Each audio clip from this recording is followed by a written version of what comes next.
I actually thought me and my best friend had it rough. You know, we sometimes have to work. We were mad at our parents for asking us to do so. Most of our friends don't work. And this all started out as a thing of discontent.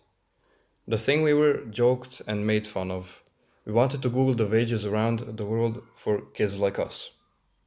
Boy, do we have it easy.